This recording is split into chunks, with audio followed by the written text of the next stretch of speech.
We will have a back-to-back lecture led by Peter John Natividad of the Lopez Museum, who will talk about museum collections management. And tomorrow we will have Rodrigo Enano, who will talk about conservation of museum artifacts. So last week we had a very diverse array of panelists.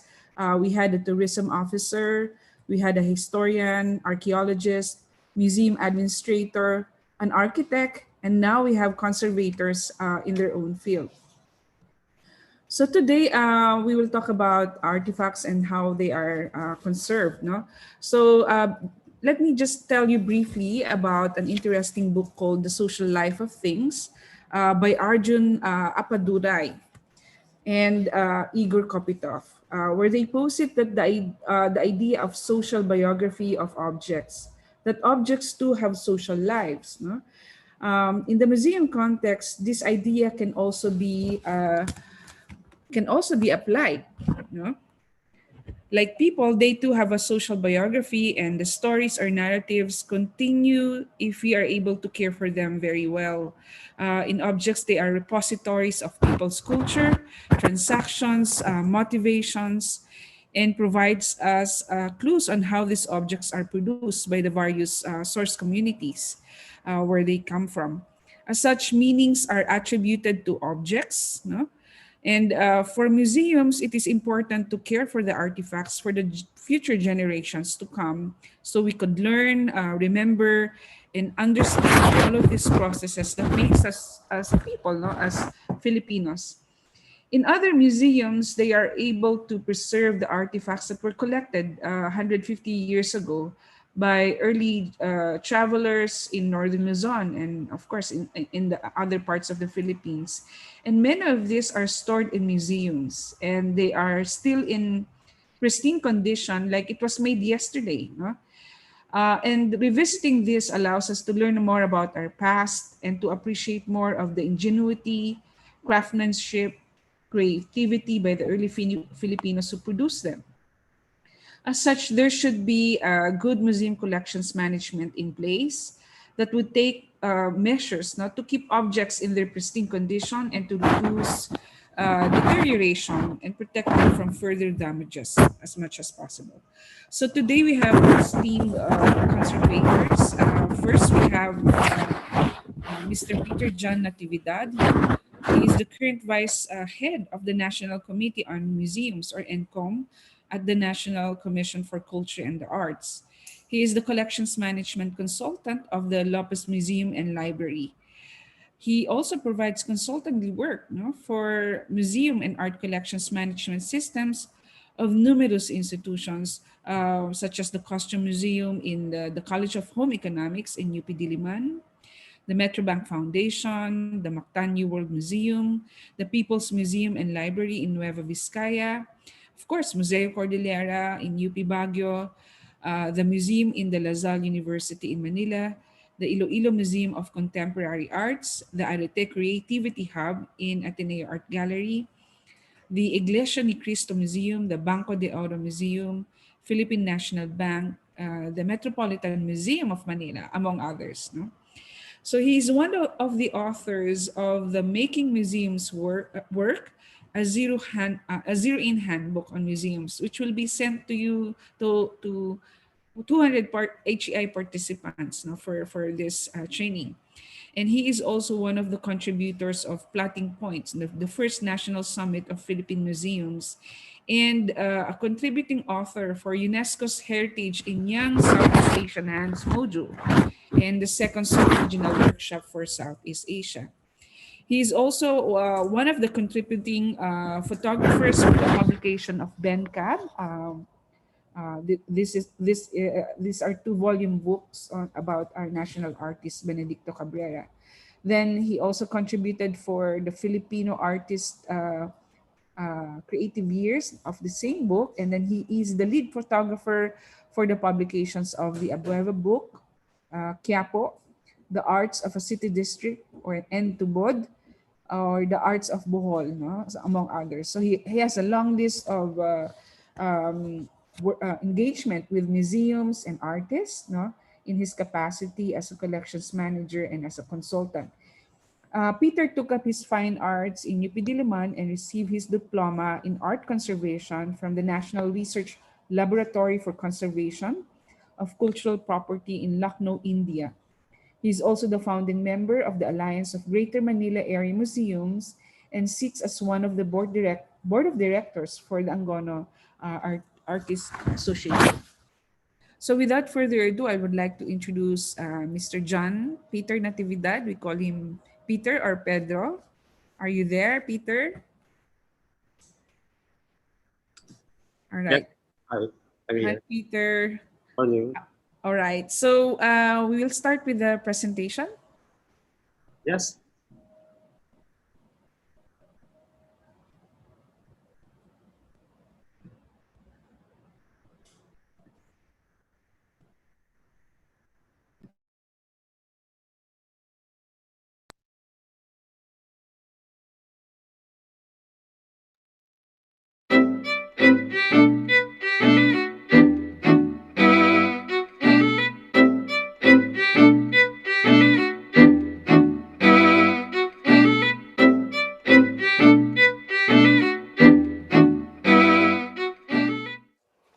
Hi, I'm Peter Natividad from the Lopez Museum Library.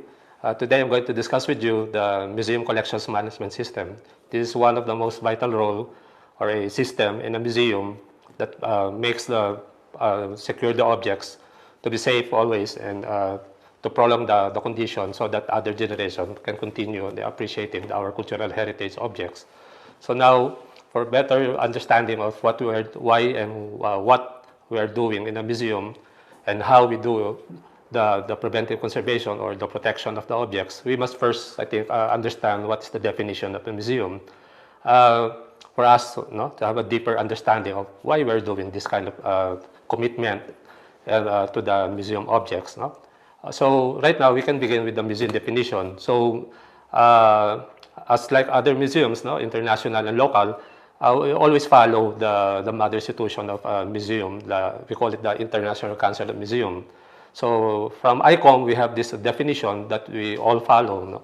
That according to them, that a museum is a non-profit, permanent institution in the service of society and its development. It is open to the public. It acquires, conserves, researches, communicates, and exhibits the tangible and intangible heritage of humanity and its environment for the purpose of education, study, and enjoyment. So basically, those are the basic, or in a way, advanced as well, the definition of museum. And from there, we have that kind of commitment and our objective on how we are going to protect and preserve the collections. No? So from the museum definition, we go now to the collections management definition. So what is collections management system, or usually we call it CMS? CMS is all activities related to the care of collection from the time an object is acquired to its eventual disposal. So CMS, or collections management, it covers documentation, registration, accessioning, and cataloging, as well as handling, storage, conservation, display, loan, and disposal of objects. So those are the basic and fundamental role of collections management system. So from there, we have this more specific, which is more into what I'm practicing right now, is the preventive conservation or preventive care. So preventive care, this zero in on the most specific goal, no, on what is our strategic plan and strategic objectives on how we can protect the collections. So preventive care is, it consists of non-intrusive actions taken to slow or stop deterioration and to prevent damage. So meaning we don't necessarily we don't always introduce the objects immediately with chemical restoration or conservation. So before we can go to the chemical, let's first analyze how we can prevent or minimize other chemical introduction to the object. So from there, we can have other alternative support or protection for the collections. So how do we do it? So from there, we basically narrowed three factors, no, that we have from over these past years.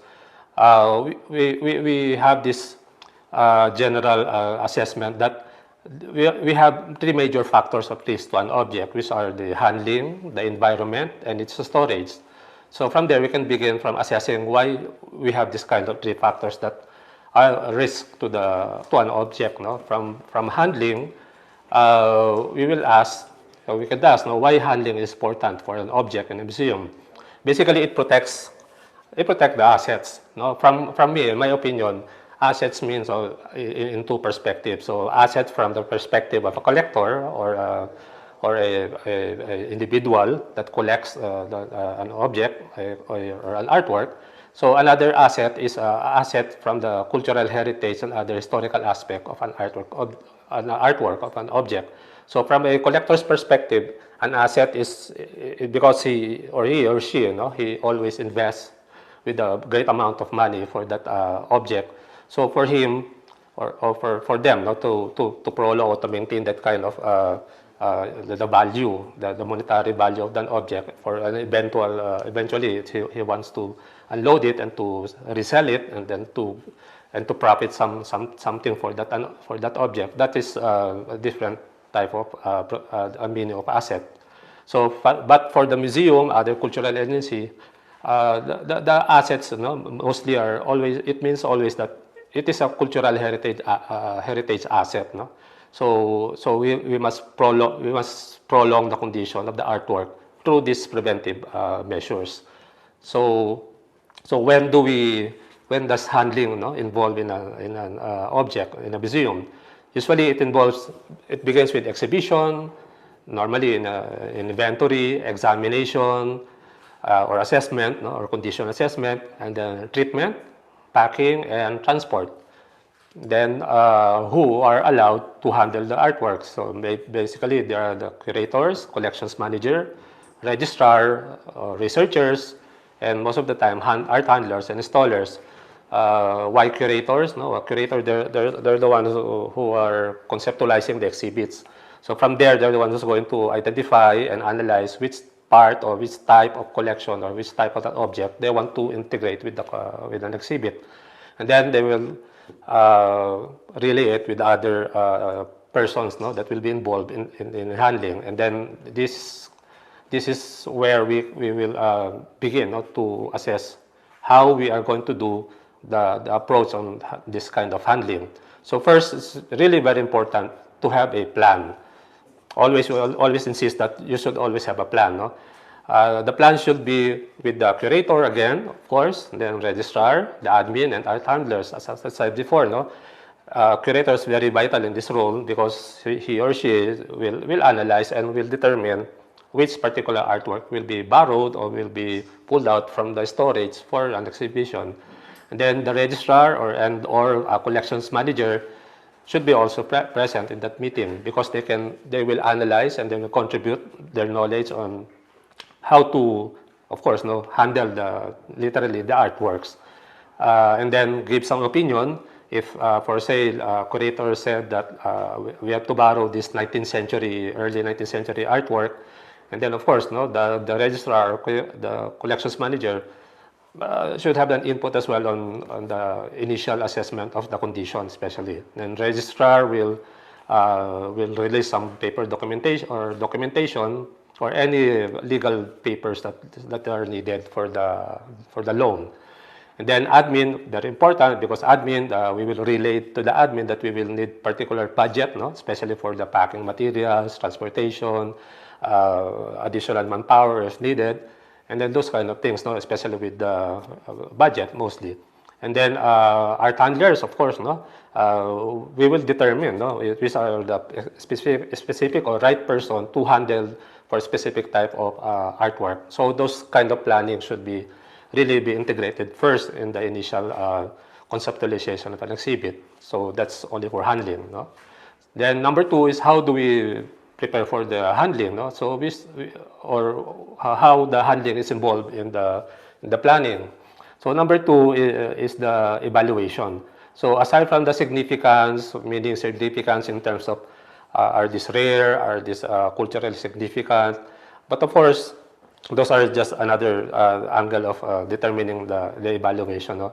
There's another system that we need to, another factor, no, that we should consider in evaluation is the condition. So we do condition check, what we normally call the condition report. No? We have this kind of form that we really note everything from the smallest damage, crack or scratch, abrasion, or loose parts. No, we put that in a form, and then we even document it with a photograph. And then we need to identify as well the type of materials, because materials it behaves differently from other type of materials. No, so wood it behaves differently from metal. Of course, we should consider the weight, how fragile it is, no, those kind of things. No, and then we need to evaluate the integrity of display system for the museum. So if you know that you have a 30 kilos, 40 kilos artwork, no, you should use your common sense already. That are we going to display it with a pedestal or with enclosed glass case, or we are going or our walls, no? Is it capable to carry that kind of weight? No? So those kind of things should be part of the plan and evaluation. So of course, evaluate the installers if they are really capable of handling this kind of things. So are they really trained, no, to handle this kind of things? So for more, especially for more sensitive materials. So that's evaluation. Then another part of how, no, we must record everything. So because of the technology right now, we have DSLR, we have cell phones, even cell phones have better quality of images. So we need to photograph or document visual photography, no? And then condition report, as I mentioned earlier, we have that kind of detailed or comprehensive report that every part, no, every inch, we always record. On every side of an artwork, we really need to photograph. And then, knock on wood, no, it doesn't happen. Incident report, but once in a while, no, there's an incident that we cannot avoid, no. So from the time of or during the exhibition or during the transport, there are possibility of incident that can happen or can happen to the object. And then to counter that, partly counter that, we have insurance, no, not just for insurance for the monetary value equivalent to that value of an object, but an insurance to the collector or lender that we can take care of artwork. If anything happens to that, the insurance can somehow pay for the restoration or for the loss, even the knock on wood, not to happen to your collection. But insurance somehow it can shoulder some part of that kind of restoration or some liability. Then this is how we document. As you can see on the left screen, this is our registrar. She's doing some the documentation in terms of cataloging and in inventory with our collection at the Lopez Museum. To your upper right hand, there's we have created a special database where we can input all the photographs integrated with other details of like for this one in this sample is the type of damages, the exact location and exact size of the damages that we have observed and recorded it in our database. Then to the bottom right, those are more comprehensive visual or eyeballing some small pieces. No? These are some of the basic equipment and system that we use before the exhibition and during the exhibition. And then this is how we document as well, no? Some very, very fragile collection. This is from the National Gallery Singapore's loan to the GST Museum. They borrowed a bust of Juan Luna for the exhibit of Juan Luna in Singapore. This is made of plaster of Paris, very fragile. It has various cracks and some quite large cracks already, though. That's even the NGS would not dare to touch, and then they requested the Lopez Museum if we can assist them, no? And then even from the documentation, packing, handling, no? And then we were requested to have that kind of assessment. So you see that the comprehensive the type of documentation we're doing before we even touch the object. This is an artwork made by Ben Lure, a friend of Luna and Rizal. This, I think, is a French sculptor. Then this is how we pack the artworks if you're going to borrow or transfer to other location. This is the corrugated box. No? This is how we display the flat documents or flat paper. This is from the first exhibition, during the open exhibition of the Museo Kordilyera. This is how we display it. We cover it. We cover it with with mylar. Mylar is plastic sheet that protects the documents from discoloration, yellowing because of the threat from the available light. So we even have that kind of protection at the back. That's like another support for aside from you can stand in that angle, but it provides a very relaxed system for the documents. Even on the right hand, there's a acrylic sheet, no, that's particularly made for the books to minimize the stress for the objects. And then this is how we pack and created the one Luna. We use several padding. So as you can see, there are almost 4 or 6 inches thickness of styrofoam. So it can maintain the required temperature at around 22 degrees Celsius from the time it left the museum or the Philippines until we open it in the National Gallery of Singapore. So when we open it, we have this Bluetooth technology inside that monitors and records the temperature and relative humidity. So we maintained it at least at 21 degrees Celsius, no? With that long duration of travel because of that kind of system. Then this is how we pack the NGS, loaned Luna pieces from the Lopez Museum. As you can see, there are several layers again of foam and styrofoam and some additional padding as cushioning for the blue foam. For the white styro that controls the environment inside, no? To maintain the 22 degrees at least temperature while it is traveling to Singapore. Then this is how they display, they hang. No? So, as you can see, these are trained people. These are trained special agency in Singapore. They have this special skilled experts, agency just to handle artworks. So they're the one who were contracted by the National Gallery of Singapore to hang the Lopez Museum version of España y Filipina by Juan Luna alongside together, side by side with their new acquired Juan Luna España y Filipina version of them. That also came from the Philippines when they bought it in an auction. Some of the crates that we use, as you can see, we have this local agency as well that provides this kind of services. And then this is how we roll large artworks. These are from our new acquisition. After 2 or 3 months of acquisition from the artist, very young artist, so immediately it was borrowed by a gallery in New York. So it's winter time during that month. So we really need to have that kind of special packing for the winter season in New York. Okay, so this slide, it just shows the proposed or ideal handling of how you transport and pick up an artwork from point A to point B, just inside the museum. So if it's the bigger artwork, like here, now if you can see, we always provide a trolley, so to minimize the stress from the artwork, minimize or the risk of vibration, as well as minimize the stress for the staff. And then we come now with the environment control. Environment control is very important because it plays the role of the temperature, relative humidity.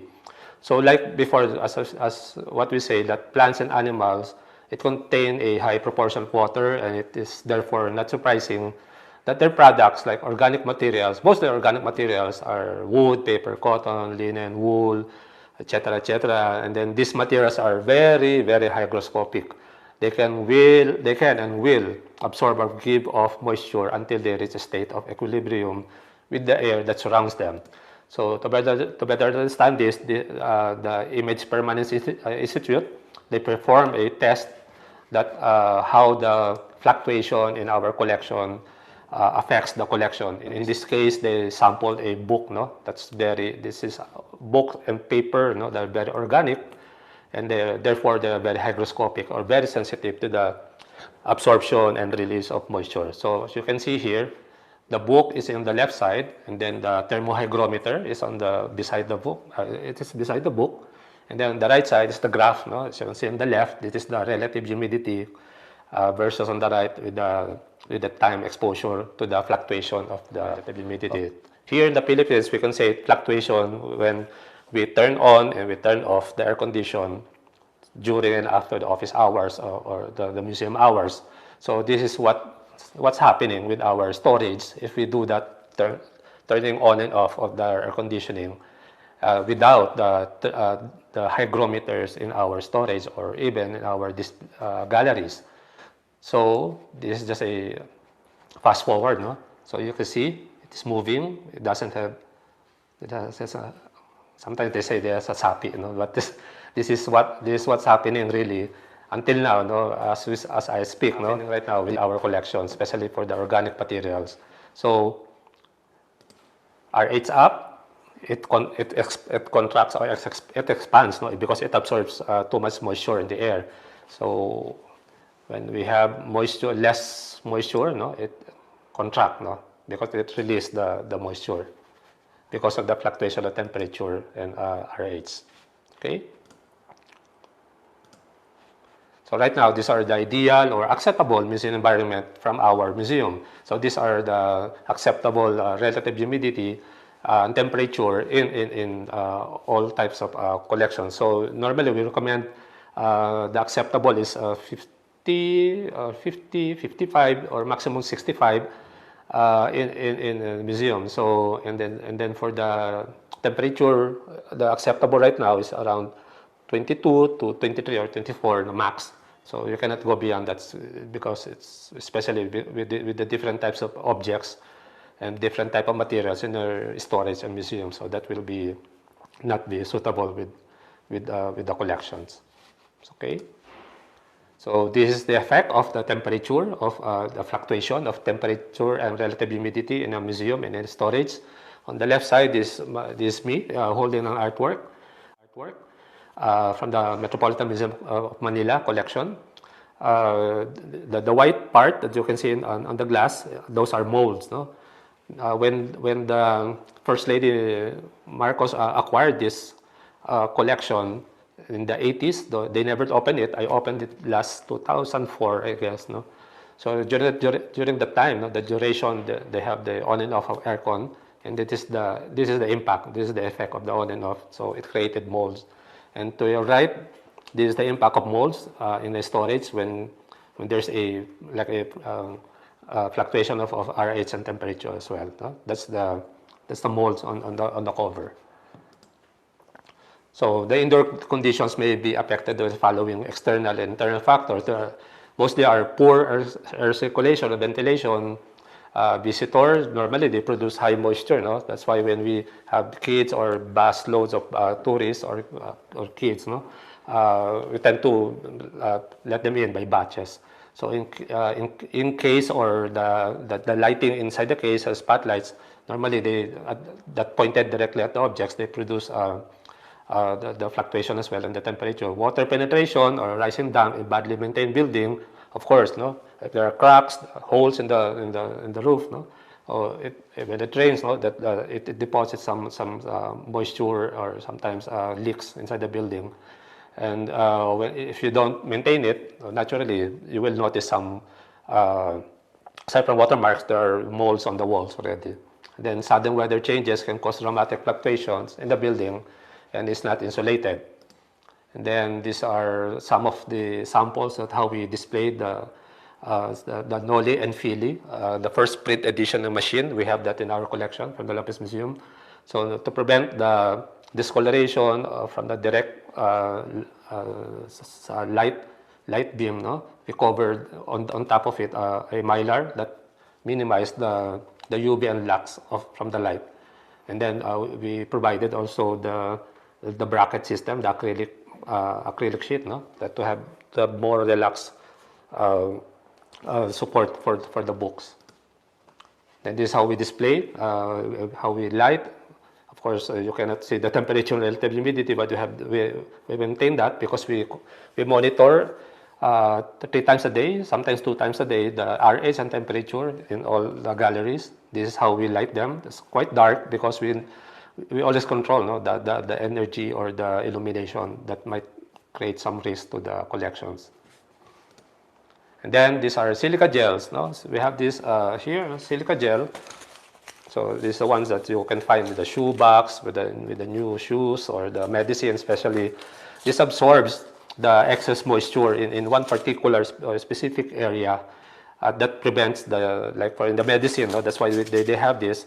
So it doesn't stick, no? In each other.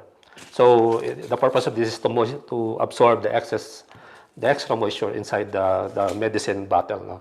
But it will this kind of this amount will only work with a particular space. No? So it will not work in this big room. No? So that's why we don't recommend. This is useless if you're going to just put it and just say, oh, we're safe already. It can absorb all the moisture in the air. No, it will just work in a particular, just a certain ratio for this amount of silica gel. So it will work. No? If you're going to put it inside a container and seal it, totally seal it. So the environment or the moisture inside that sealed container, that's the only air that it will. The moisture. That's the only moisture that will absorb inside that sealed container. So sometimes if we have some accidents like water penetration from the collections or leaks, no, that accidentally it penetrated to the books or to the storage, no. Sometimes we have this kind of system that we put all the damp object or the books, no, that has water damage. That we put some silica gel inside in a container box and seal it, and then you need to monitor it if you have this. Later, I can explain to you the thermohygrometer that monitors the amount of relative humidity temperature in the environment. So this is really great if it's just in a controlled environment. Okay. Then this is the thermohygrograph, and to your right is the digital version. This is the thermohygrometer. Thermometer, and then the graph. So the graph is a literal recording of ink, no, on a certain paper, which it has graph, no. So it moves, and because of the different environment setting in a particular room. On the right side is the digital version, no. So you don't need to look at it. It just displays the exact, or almost exact record of the temperature on the top part. See that Celsius, and the bottom part is the RH, it records the monitored amount of relative humidity in the air. So the thermohygraph is quite expensive, available abroad. No, I don't know right now if we have a local supplier, but the digital thermohygrometer we can buy this in the photography shop or other HEIs or True Value hardware. Okay, then the portable dehumidifier, this is the one I'm telling you before, that it can absorb the excess moisture in a particular room. For this particular type and brand, it can absorb excess moisture in a 20 square meter room with 2.4 regular height room. No, this is the LSEC brand in the right side. The brand is LSEC. It is a digital precision equipment. It is quite precise, no, that it can measure the exact moisture and temperature in the air, no, and as well as the visible light and the UV. So it's quite expensive. It's imported. No? It can only be purchased in the UK. So this is the one we're using to monitor the environment setting in our museum 2 times or 3 times a day. So, and then we can log the data in our workbook. And then last is the storage system. So storage system is the major points that we need to consider for storage. So first, it should be clean. It should easily be accessible during movement of objects. Should have well-made racks and shelves, as you can see here, no? And then should have fireproof material and system, secure with monitoring system. Roof and walls are safe from leaks. Facilities and equipment are maintained. So with control access system and protocols like biometrics or as simple as padlocks, no? If you don't have that kind of equipment or budget. And then this is the type of storage material that we use for, the storage system that we use for our storage, especially for the library. So these are mostly are acid-free, and then this is good if you need to stack the boxes on top of another. And then this is how we store the paintings if you need to just temporarily put it on the wall and while waiting for exhibition or doing some assessment. As you can see on the bottom part, there are two white things. No? Those are padded blocks. So those are cushioning for this two-dimensional frame object. And then these are the rack. This is how we design our racks in the Lopez Museum. So it created a better space for the space management, and then we put some wheels on it so it can be transferred, it can be moved if you want to have a different layout, or if you need a bigger space in the future. No, so this is better than that bigger pull-out type of rack system. But of course, with this kind of system, you need to secure every collection protected by paper packing and with some cushioning as well with the bottom part and with the walls. And then these are the other images of the trolley rack system that we have in our museum. This is the newly acquired. No? These are powder coated, so meaning it doesn't corrode easily. No? So even if it's too cold or if it has too high RH inside the storage, so it doesn't easily get corroded because of the powder coated paint layers. Then this just like to share some images from the UPLB when they invited us for a conference or an event for the first natural history convention in UPLB. No? That's quite amazing, quite surprised, and really they're following the collections management system in terms of the storage and packing of their artworks. And then here as well, in their section, another different storage for the stuffed animals. No? As you can see, there's the first time I saw a stuffed Philippine eagle, no? From Mindanao. So it's quite huge in actual size. Then this is well, abroad, these are the most ideal kind of pull-out rack system that they use for us for the storage. But for here, in the Philippines, aside from we don't have the luxury of space, usually we have old houses, old buildings that is converted for as a museum normally. So we cannot really have this kind of trolley system, and so that's why we're always giving some design from our museum. These are the trolley pull-out type systems for the storage of two-dimensional objects. And then these are the early photos from before we opened the Museo Kordilyera. This is how we prepare and how we design the racks and the trolleys for the collections. Of course, you need to consider the weight, the purpose, and the functionality of each space before you can develop this kind of design and detailed design for the storage. These are from some other projects, personal projects of mine. These are from the Iglesia de Cristo Museum.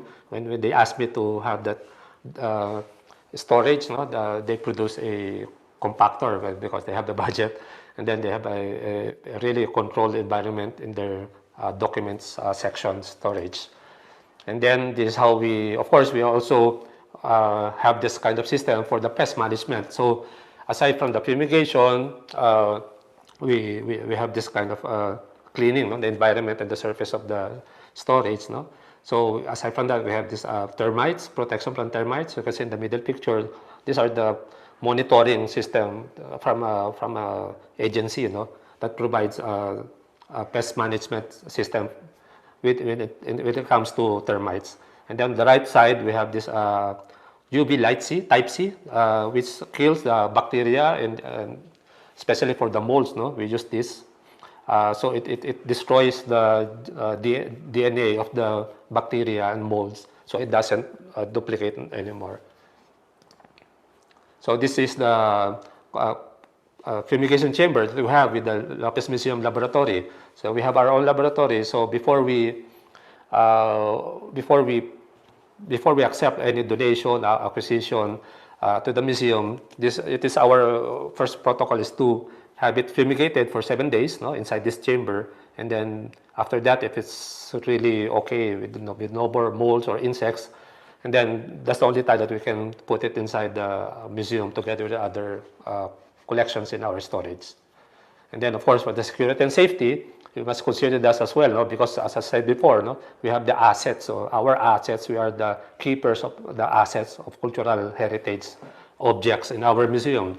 So we really have this kind of system for the fire and for theft. No? So you can see we have the fire alarm on the middle. This is the newer technology, like we call it the Novec 1230. This is the powder type fire suppression, not the sprinkler type, the ones on the ceiling, but it's also ceiling mounted, but this is a powder type, so it doesn't create any watermarks or any marks on the objects.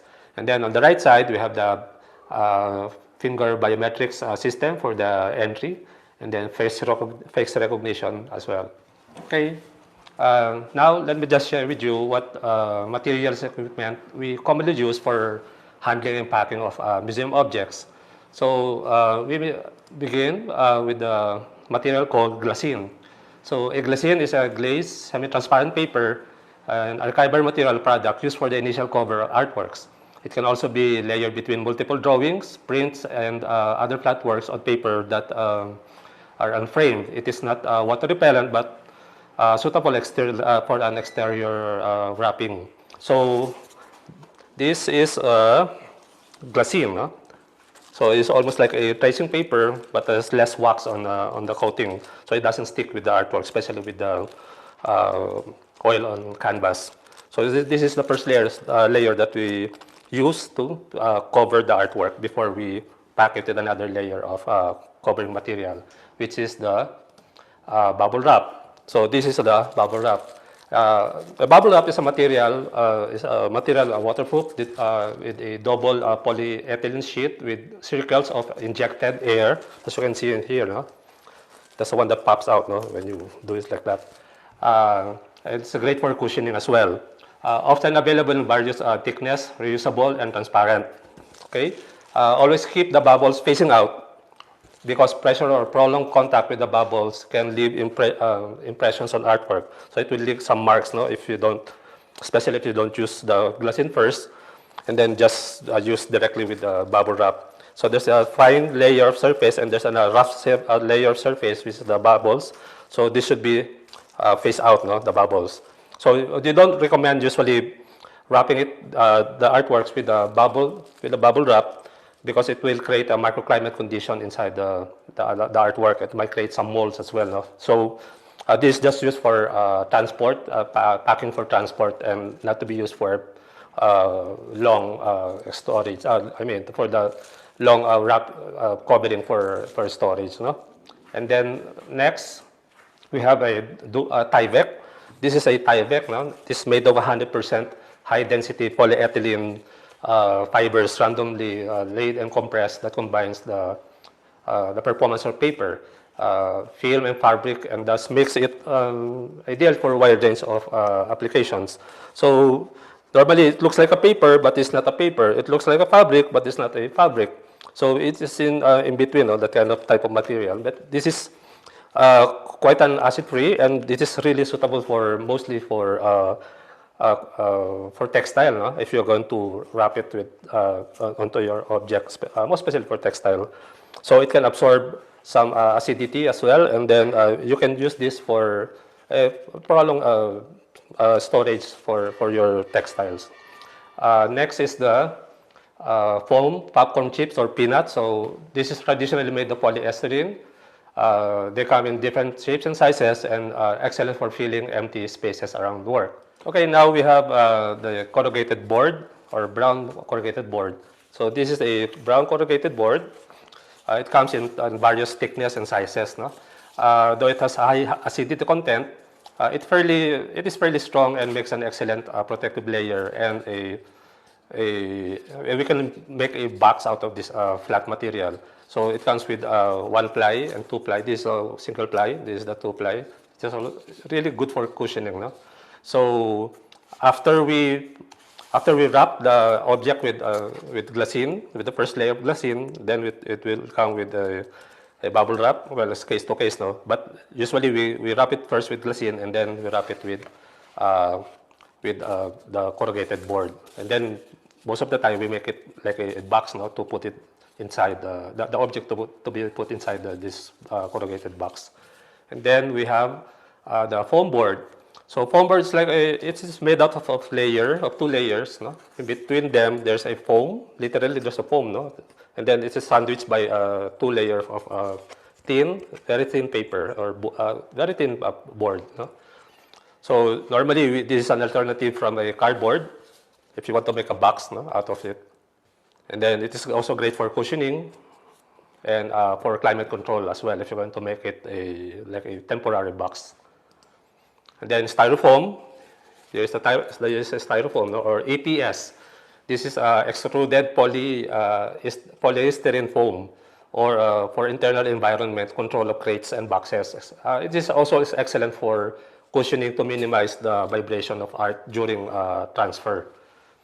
And then we have polyethylene foam that also comes in various thickness and sizes. No? So this is also great for cushioning and temperature control, no? If you're going to make a crate. No? So this is another great layer for crates. No? And then we have Acapulco, or the Paluchina, as we know locally Paluchina. This is the plywood plus plywood and masonite. So these are available in various thicknesses. Paluchina and plywood are used to usually we use for constructing the crates. No, these are the basic materials. So masonite should be used with to protect the unframed works or with very fragile artworks. So from the glassine, then we cover it first with the glassine. Then sometimes we cover it with a Tyvek and or with the corrugated board, or sometimes with this bubble wrap. And then for temperature control and vibration, no? For anti-vibration, we use the styrofoam or polyester foam. And then last is we pack it with the crate or the Acapulco Paluchina. But sometimes we use this kind of foam as well. No? This is a very high density foam that we also use for cushioning. And then last is we have second to the last is we have the tapes. So we use various types of tapes. No? Usually masking tapes or the blue painter's tape. We use them to secure works inside the package crate and to protect glass in frames from shattering. So painter's tape is easily removed, while some masking tape can be quite sticky and harder to remove. So usually we recommend to use tape, especially when we're assembling to make a bigger size of this kind of glassine. No? So we use packing tape, the one like a paper, no, with adhesive. So used to seal with for cardboard packages. It is best for more efficient if you're going to use the tape gun. Okay, and then last are the gloves. So we have various different gloves. No? We have cotton gloves, surgical gloves, nitrile gloves, and with dotted rubber palm. So as you can see, no, I'm holding a nitrile glove. No? A nitrile glove is usually this is the best type of glove that we use in our museum, because this is a great material that when you hold an artwork, it doesn't create some additional damages. No? Aside from that, it's quite sticky. You know? The frame artworks or other object with varnish and very smooth surfaces, no? you can hold easily with this kind of gloves. No? And then the other types of gloves we don't recommend, like the rubber palm. You don't use that with paper or with other delicate material. We only use that for crates and other heavy equipment or heavy frame artworks or heavy 3D objects. So I hope you learned something, and we have contributed some information that you can use to your museum, or you're interested in working in a museum in the near future. Thank you. Thank you.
Hi, today I'm going to demonstrate to you on how we document particular objects in a museum. So we're going to show you from the start, the entire process, just for the basic of how we can do a basic documentation and initial inspection and check of its condition. So first, since we have the kit, you open the kit. First, we put the gloves. Those are the first protocols, Always put the gloves first.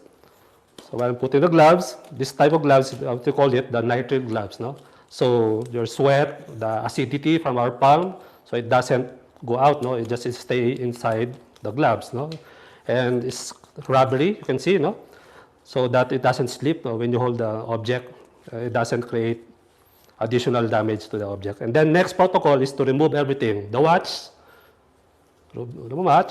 or anything that's hanging in your neck or any paraphernalia in the body, remove it. And then supposedly we're going to get this cute little object here. So if you want to get it, if you're going to put it here, first inspect or prepare your table. So it should be clean without other obstruction, and then create a nice space when you have that plan. And then you inspect the object first, if it's stable or you can hold it, or where you're going to hold it, check for any cracks or other damages. Just make sure that you don't contribute another damage while holding it. So for me, I'm checking if there are other cracks or other parts that are loose. So if I'm confident enough that it's stable, visual inspection, and then check first if there are no loose parts or several parts, and then check the weak parts or the stronger parts. So for me, I assessed this already, so this is quite in a stable condition. So I'm going to lift it, put my hand here to support for the weight, another hand here, so it doesn't topple, no? So you have that kind of balance. Then we put it here. So what we're going to do now is we need to get the information. We need to record it in our form. So when we have a form, we call it first initially, we call it the catalog form. No? So the catalog form is like the biodata of an object. So everything is inside the information, inside the form. So we get the maker or the artist, then we get the measurements, and then we get the other details like damages or any information that we can get, like inscriptions, anything. No? So for the basic, we're going to have the documentation for measurement and other details. So since we have our kit here, this is just a basic approach. No? If you find it quite dusty or any accretions on the surface, we just clean it lightly. You hold it like that, and then just brush it outside. No? The direction is always outside, from top to bottom. No?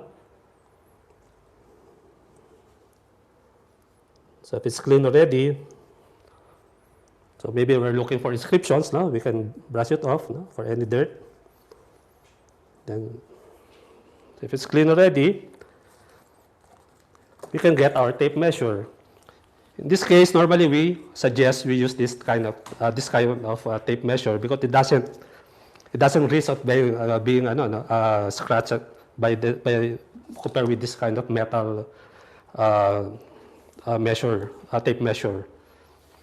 So normally we get first the height. No, that's the first thing we going to do. That's the protocol is always get the height first, and then the width, and then the depth, no, or the thickness.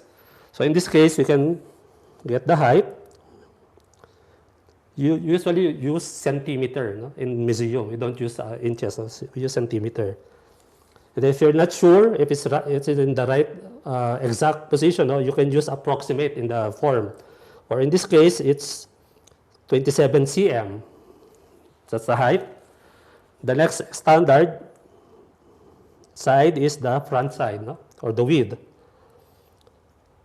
So if you're not sure with the measurement, this is a big help, no? If you have this kind of cutting mat, no? It has guidelines,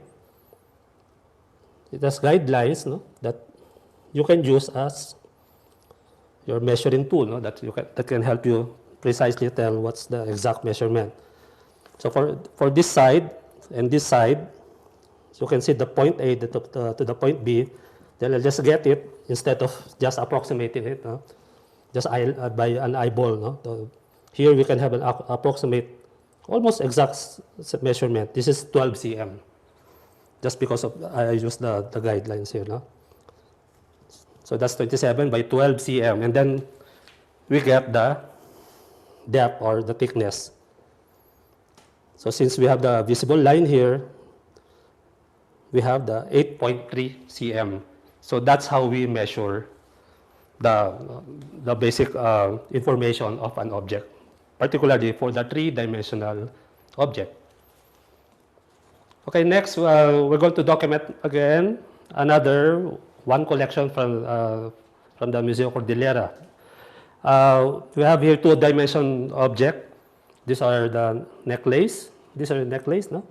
So when again, no, before you do anything, before you touch the object, make sure you are prepared already with your working table, and you have the right tools, and you're quite ready as well, no, for how you will approach on how to handle the object. In this case, for the example, we have this nice necklace. First, again, no, we need to visually assess the condition, or even look for damaged area or any loose parts, no, so that when you pick it up, no, it doesn't fall or you don't create another damage on the object. So in this case, another technique here that we can use is using a board if it's only a light object. Normally we put or slide a thicker or stronger material, no? So it doesn't create any additional damage or any cracks or any folds. If it's light, no. If it's light that you can carry by two hands, no. So it is the ideal technique. Then we put it there, then remove the support. Then we can remove this other support. Just make sure that it's safe when you slide off the support. Okay, if it's safe already on the working table, now we can make initial documentation. What we can do again is first look for. We can do some initial visual inspection on other damages or inscriptions or the condition. No? We need to check the condition as well. So here we can do some minor. That's very light. Brush off the surface. So if it's clean from the dust, then we can start with the measurement. So you can see this cutting mat is quite helpful for us to have that measurement accurately. So I'm just going to put it in the line. So just pretend that you have an imaginary square box, so that's your guide. So from all the corners are in the right angle. So we get again our tape measure. So again, we're going to measure it in cm. So how do we know what is the top side and the bottom part?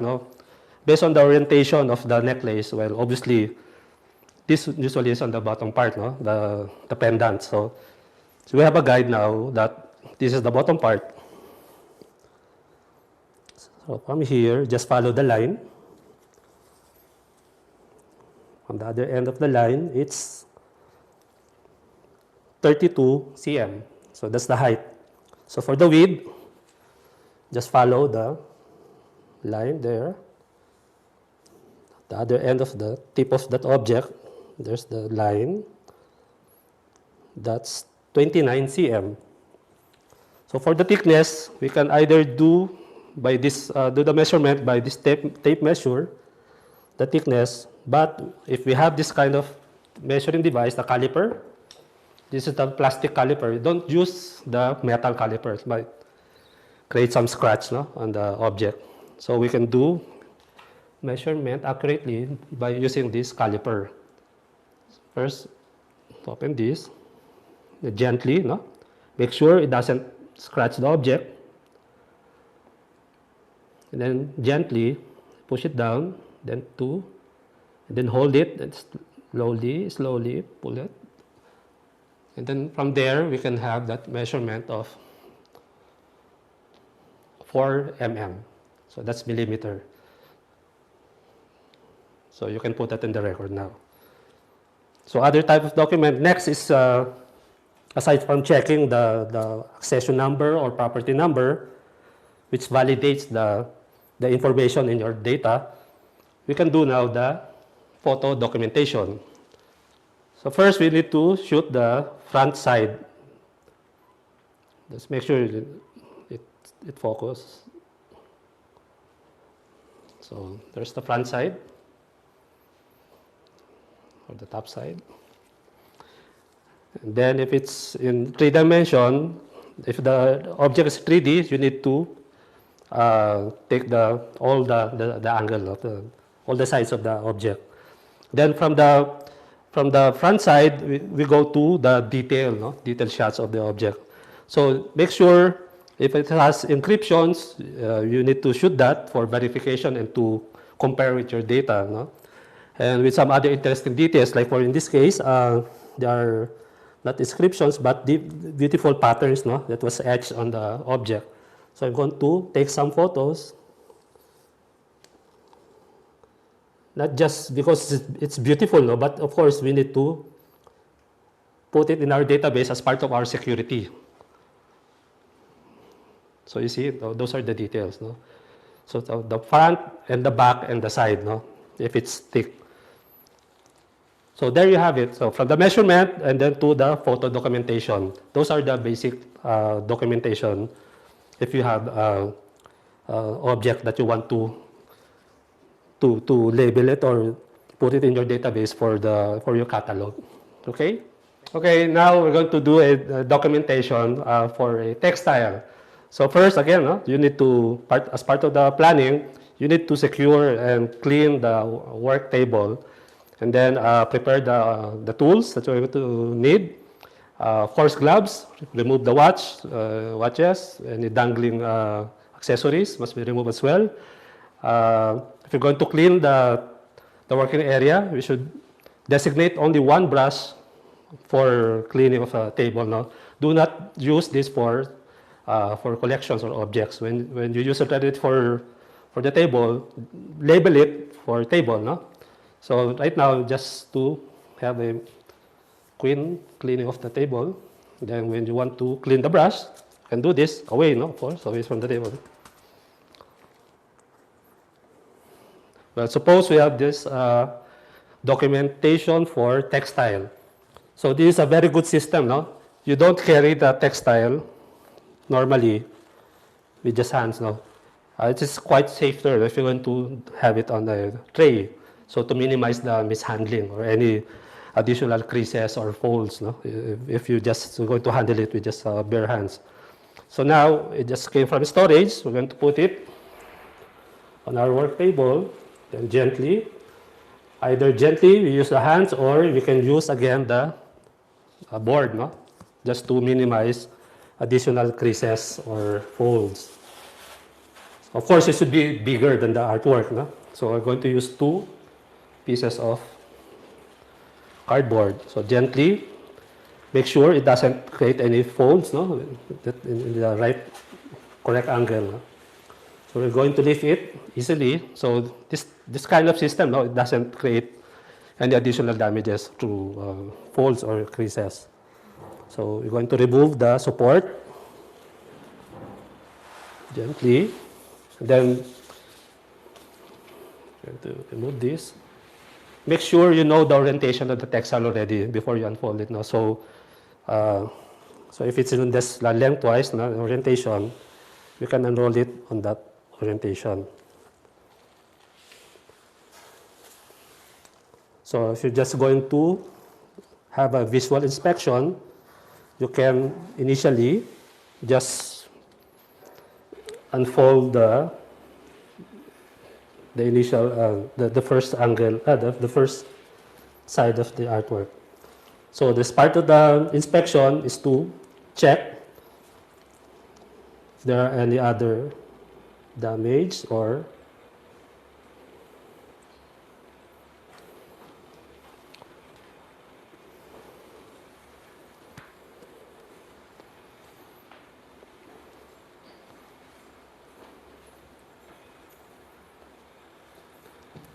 just remember, you don't need to unfold everything, no, in just one whole table if the condition is not really in a good and stable condition. So what we can do is just have it visually check if there are any loose parts or broken or missing. Always check first before you do your documentation. So this is a very long textile. I might need a bigger space now. Okay, so assume that we unfolded already the collection. No? So since it's quite long, we don't need to unfold it in the full length. So to minimize the damage that we can contribute. So just for the purpose of documentation, this is just a basic documentation. We'll just get the measurement and some photo documentation for some of the details. No? When you get the measurement for this type of collection, we don't remember. No, we don't. You don't need to really insist on unfolding this kind of in full length again. So we just make a measurement in 2. Because we can see that it is folded in almost exactly in half, no? So what we need to do is just get the first layer, on the top layer, the measurement. Then we'll just add the second measurement for the second layer that's underneath. So for here, we can just put it exactly over here. So you see the difference between the metal and the soft, no. It doesn't risk the collection for any scratch. So that's 134. Then just put it. So 134. The same for the second layer, no? So that's 268 in total length because I just added 134 for each layer. Then next, we just need to check for any loose ornaments, no? That we have. Check if it has loose ornaments. This is just a basic condition check, no? This is just eyeballing it. And then if you notice some dust or any accretion or foreign accretion on the surface, we can either use the brush, the softer brush. This is the horsehair brush, no? So remember again, no? When you use the specific brush on the specific material, you don't need to use it in other type of material. So if it's for textile, you need to label it for textile only, no? If it's for metal or for wood, you need to label it wood, no? If it's for clean of a table, you need to label it for table. So in this case, just need is very smooth and very light. You know, swipe it in the outward direction.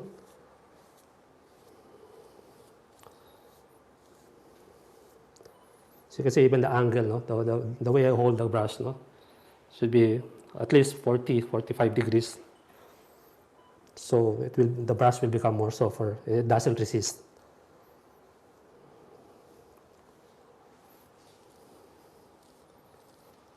So assuming that we already cleaned the surface, just finish the measurement, or there's really quite some dirt again, no? We can use this pressurized air that we use for, this is actually for camera, no? I find it useful normally.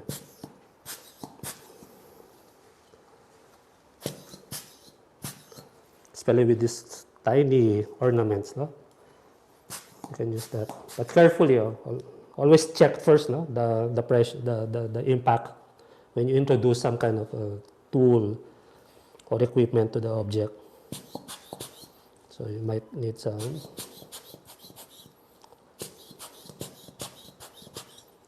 Again, no? In outward angle, so we can see some deposits. Okay, so we got the measurement. So we clean it already, just a basic, very minor cleaning. Then we can have it photographed now.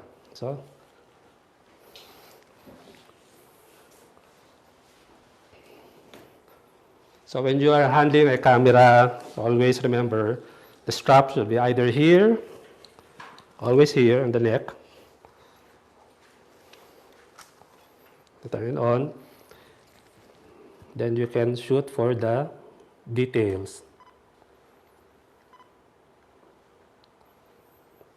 Then it's capable for a macro or even detailed shot. You can do that, so we can have the detailed shot of the beautiful ornaments, no? So you see the way I hold the camera, no? You just always secure the neck strap. That's why it's called a neck strap. So it should be in the neck. So it's not supposed to be dangling, no? Look for any markings or damages or loose ornaments, no? And then for the scale, if you want to have it scale, either we put a coin or 25 centavo or any coin, just to have the sense of scale, no? Beside the artwork.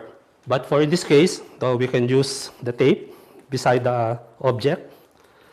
So just to have that, the viewer, no, to have that sense of scale. So that's another technique, no?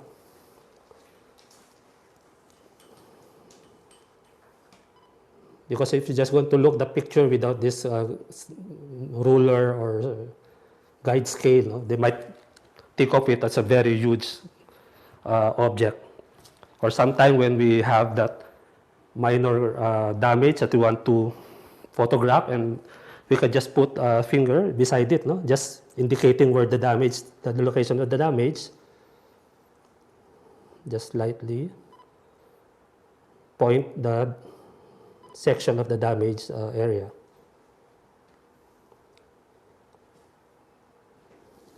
Okay, so again, always hold the neck brace. Then if you want to investigate further for the details, if you're not sure what kind of damage or what kind of accretion is on top of the object, you can use the scope or the loop, the magnifying lens. So in this case, we're going to use the one that's inside your kit.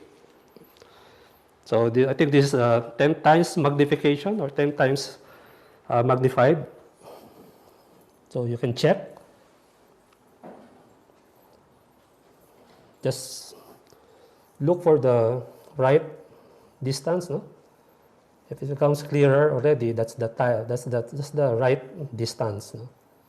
So just check if you just want to have that verification. In this case, we have a very small inscription, the catalog number or the accession number. The accession number is the more permanent, the permanent ID, no? That is given for each artwork or collection. So sometimes there are legible or not legible inscriptions. You can check it by magnifying glass.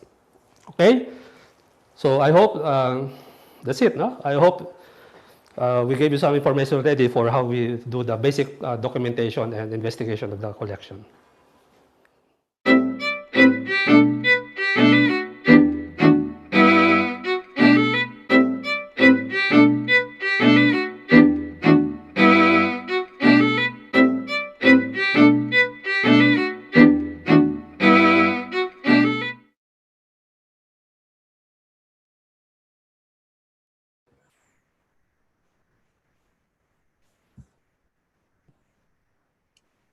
Okay, so thank you very much, Peter, for that very, very informative talk about museum collections management. So, hi, Peter. Hello. Hi. So we proceed to the Q&A. We have about 40 minutes. I'm sure there's a lot of questions from our audience right now from YouTube and at the same time here in Zoom. So I'd like to arrange now the questions now that were posted for us. Of course, there are also previous questions that we carried over to this webinar. No? So Peter, the first question is, you mentioned about collections manager, collections registrar, and a conservator. Is there any differences about this qualifications, no, for dealing with museum artifacts inside the museum? Yeah, basically for the scope of work, there's a lot of difference with the given title. So first with the what's the first collections manager? Manager. Yeah, the collections manager basically is the one who's conceptualizing or parang establishing the program on basically the program how to take care of the collections, no, on a daily basis, and then for the parang in the future programming. It involves planning, what are the materials for acquisition, or any movement in the museum, especially for exhibition, installation, some loans. Collections basically are in charge with that. No? But alongside with the collections manager is the registrar. Registrar is the, mostly these are the more permanent staff in the museum. Kasi collections managers can be parang like the consultant. So kasi parang more likely on the overall, no. Registrars naman, they are the more permanent regular employees, no. Basically, most of the time, kasi nga they're the ones who's doing all the preparation for the documentation, the paperwork, basically. Then also some task din ng collections manager. He or she is capable as well with those kind of tasking. And then for the what is the last, the conservator. Collections, and then the conservator. The conservator is basically the more technical person. No? That's the one handling, especially for the restoration, treatment, preservation of an object. No? Basically, they have the more background on science, no, in handling with the conservation or treatment, basically for the collection. So those are the different, the details in terms of parang scope of work. Yung tatlo. So in the museum work, we also encounter chemical engineers, Yes. right? Conservator because of the kind of chemicals used in the conservation of artifacts. Right. So there's a question here about storage. You mentioned what is the percentage of the storage room versus the display area? Is there such a kind of proportion or a formula for this? Yeah, there's a lot of preparation before you can develop, even for the actual space allocation for the two. For the storage, first you need to have the talagang comprehensive assessment inventory of collections. No, you don't just in our case, no, usually naman kasi there are two type of museums, no, storages, especially. One significant example palagi is the Philippines, no, are the adaptive reuse of old buildings. Pag alam mo yun, di ba, old munisipyo, old houses, pag yun na yun, tsaga ka na lang, no? So you need to maximize na lang what's inside, no, how you can allocate some spaces na for what is museum, what is for gallery. So in those case, wala ka na magagawa. You just need to parang analyze and adapt to the current situation and current condition of the space. So if you have naman the chance or you have the privilege naman, or luxury of talagang privilege because you have budget or just start pa lang kayo, like what we did with the Museo Kordilyera, that's the most ideal approach on how you can somehow, no, you can control it pa somehow with the space allocation, specific space, specific material that you can use in the storage. So those are medyo variable kasi ang situation with that kind of approach. But you should start first with the assessment of how many collections that you have, what are sizes, what are the type of collections. Of course, if you have three-dimensional objects, no, obviously you will need a bigger space, no, and in some cases naman, like what we did with the Museo Kordilyera, that's some kind of a technique na ginawa natin is like we did a parang visible storage that can be an adapted reuse as well for you can cover the glass walls, no, with mga for exhibition spaces, and then at the same time that's virtual lang na maluwag, no, but kasi there's a partition of glass between gallery and storage. So you really need to start with the assessment of objects, sizes especially, and type of material, no? Kasi nga, in a technical aspect, you will need that kind of information. Okay, Peter, this is a related question, no? Is there a standard size for a storage room for your collection? No, again, no, you need to backtrack again. You need by backtracking, you need to have that information first about the sizes, especially, if you're concerned about the room storage size, the sizes per object. Kasi nga, if it's mixed with 3D and 2D and mga murals, no, you need to consider that, and how safely it can go in and out of the storage area. Even that, you need to plan that as well. Okay, so what you're saying is that you have to consider the kind of artifacts that you keep in the museum before designing a storage room, right? Yes, precisely. Even the type of material. No? Yes. Sometimes you cannot combine organic and non-organic material, no, together. No? It will require different temperature environment control. Yeah. So there's a question here. How often, if the artifacts are already inside the storage rooms, how often do artifacts have to be cleaned or maintained if they are in the storage rooms already? I mean, that should be religiously be cleaned dapat, no? Parang you should have that kind of discipline. No? It doesn't mean that nasa storage na safe na yon or parang okay na. Remember when I had that slide, no, earlier with the Metropolitan Museum, na for such a long time hindi nabuksan yon, yung mga collection. Yun ang mga yun ang mga consequences no. Kung binuksan namin, punong-puno talaga ng molds na kasi nga hindi na monitor. There's no program. I mean, no, again, no, walang that time no, wala pang collections manager or registrar na naglalagay ng parang schedule. That's part of planning, no? That's a part of programming. No? That's why meron collections manager and meron registrars to implement it.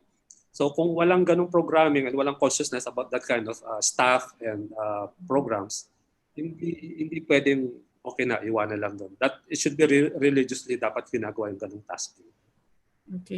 Okay, there's a question here, Peter.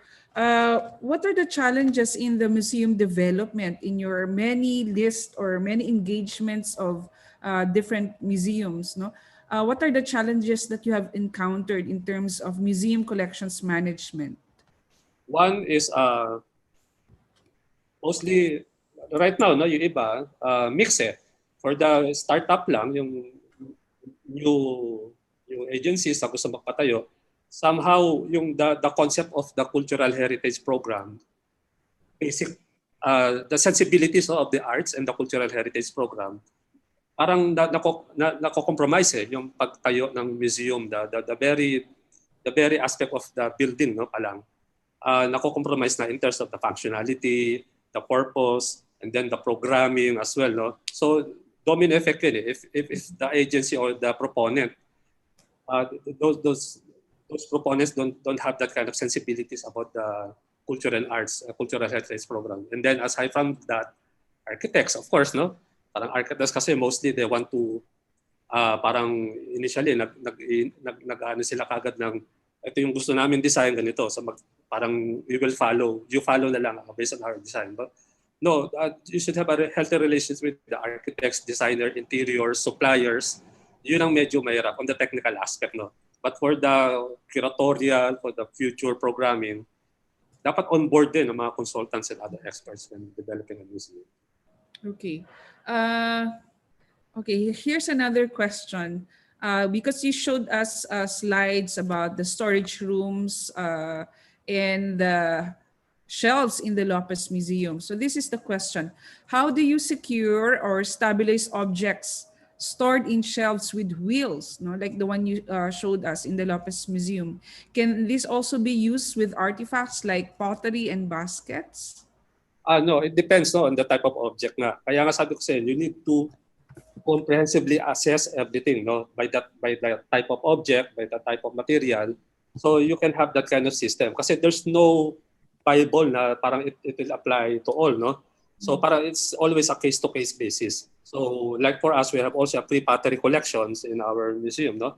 So the way we approach it, so of course, so it took us several months din, no, how we can effectively parang have that kind of system, especially for the storage system. So in a way, no, some common sense will apply on this, no? So parang walang tinuturo sa school na ganun kasi. Ito wala, by experience lang talaga lahat in our work, no? So if you know naman, and obvious naman na very fragile, you should think of some methods or some system, even in some material that you're going to introduce when you're going to have it stored in a particular area. Yung mga trolley naman, for the paintings, those things pinag-aralan din namin, no? Together with a consultation with our maintenance staff, no? We develop it with threefold ang aming concept, no? One is for the space management. Number two is for the efficiency of the work, and so we can, kung meron siyang wheels, one is yung space, kasi nga na-compact namin siya safely, no? Dahil nga nabalot namin isa-isa, we in our side, we are very confident na based on the training ng mga boys namin, maintenance, alam namin hindi siya basta-basta kahit naka-stack siya, dikit-dikit. Alam namin handling and pag dikit-dikit safe siya kasi may cover, everything. And then padded yung mga yung aming trolley type na storage system.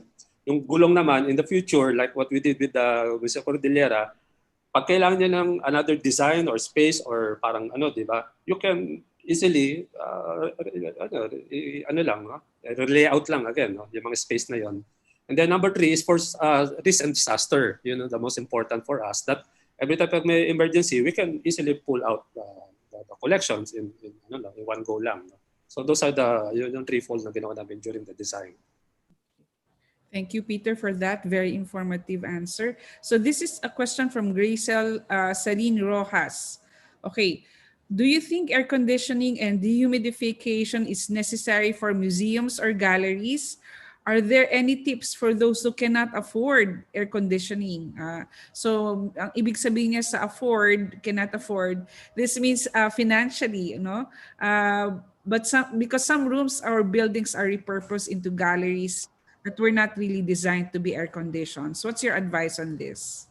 Yes, so we are very aware of that, no? Na talagang yung aspect of with financial constraint and meron talagang mahaba PC, no? Mostly kasi, unfortunately, based on our experience also, no? Like with NCCA, as part of NCOM, nakaka-travel ako with a technical assistance program. Talagang nakikita ko na 90-95% no, of museums in the regions, mga provincial museums, na talagang they can comply with some of or several private museums like with the Lopez, Ayala's, and Ayala museums na even sa mga Ateneo din, hindi nila kaya talaga mag-comply because of course, no, number one is budget. The number two are the people or skilled people na meron knowledgeable about the collections management. Number three, yung implementation and discipline, wala training din wala sila. So for that, with that topic of makarating pala tayo ng air conditioning, we should evaluate again, no? If we are capable for that or really practical ba. So right now, if may nagtatanong, laging nagbibigay lang kami ng options that we have two options. No? One is in the ideal setting, another one is for the practical setting. No? But there are consequences.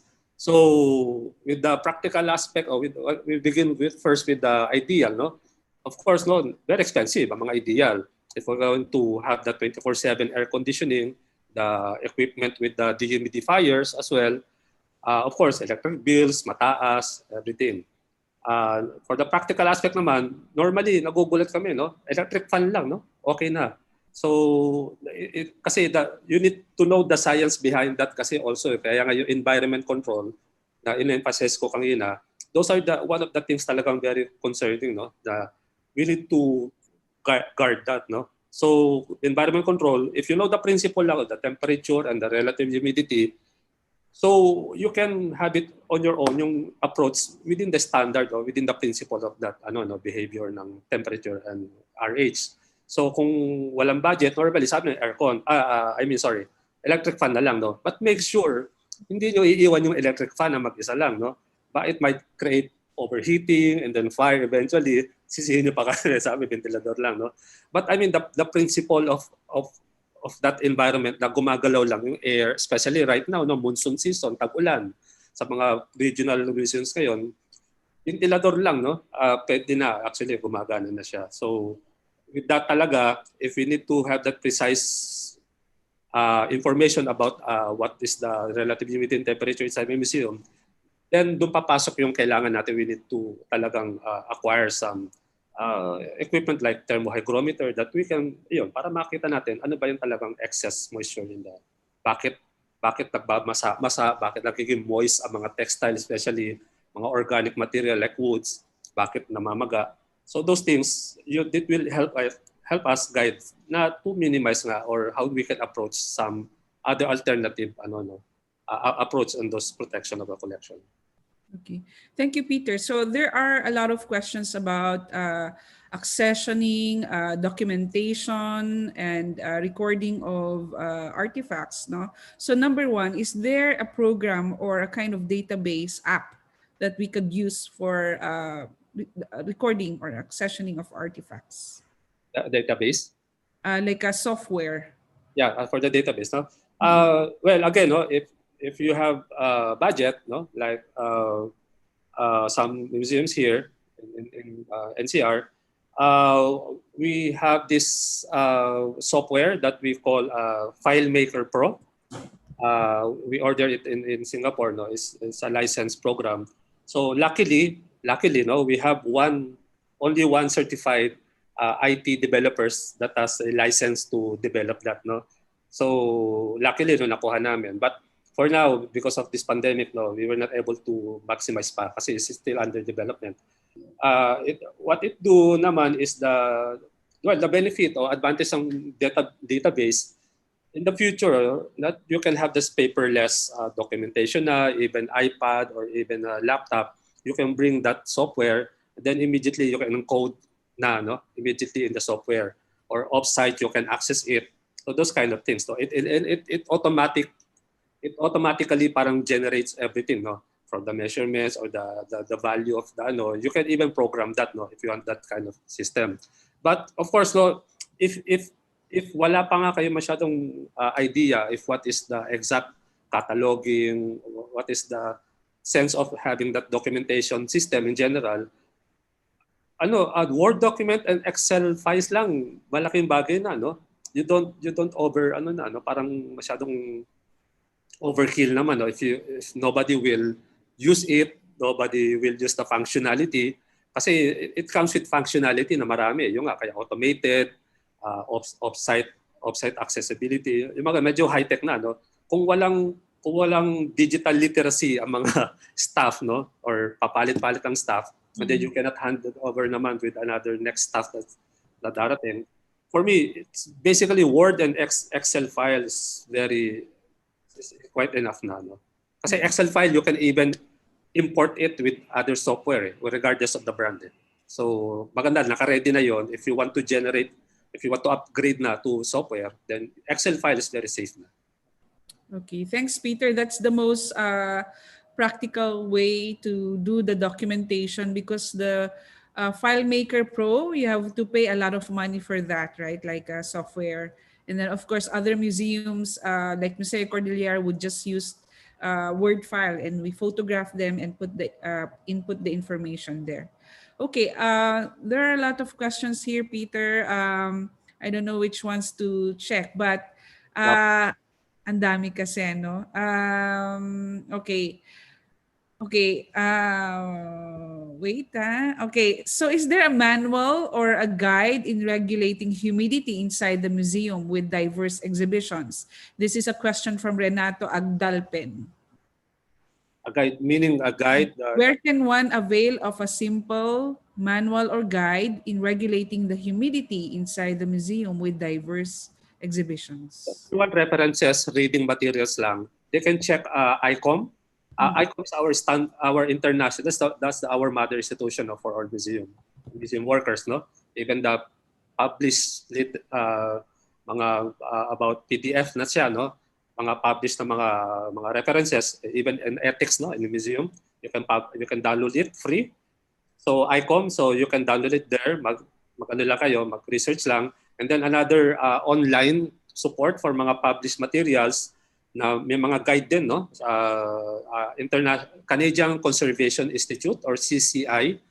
You search that on the internet, you type it lang, the CCI notes. So they have notes, technical notes that you can download for textile, for wood, for metal, And then for other resources naman, Getty Institute, they have publications na rin, online PDF, you can download it for free. Again, use it with caution, It doesn't mean that when you see a parang solution or formula, chemical solution, you immediately use it. No, talaga you call a conservator an expert. No, you don't use that. Kasi those guidelines are used mainly for museum workers na that have experience, at least basic experience, that talagang actual na nakahawak ng object, and literally talaga nakahawak ng object, and it has he or she has a talagang experience na talaga. So do not use immediately yung mga formula na nakikita nyo, ha? Okay, thank you, Peter. That's a warning for our participants. Now we are now talking about documentation, accession, So there's a question from Alicia Esguerra. She's saying that based on your presentation, there seems to be a similarity in the work of a librarian and an archivist in at least some of the work performed by a museologist. Or, for example, in the cataloging, accessioning, recording of metadata of the artifact. Do you think that librarians and archivists can also work as museum curators? What other skills of competence do they need to develop to be effective curators? So it's not in my line of work. Ang curator, no? It's a different universe.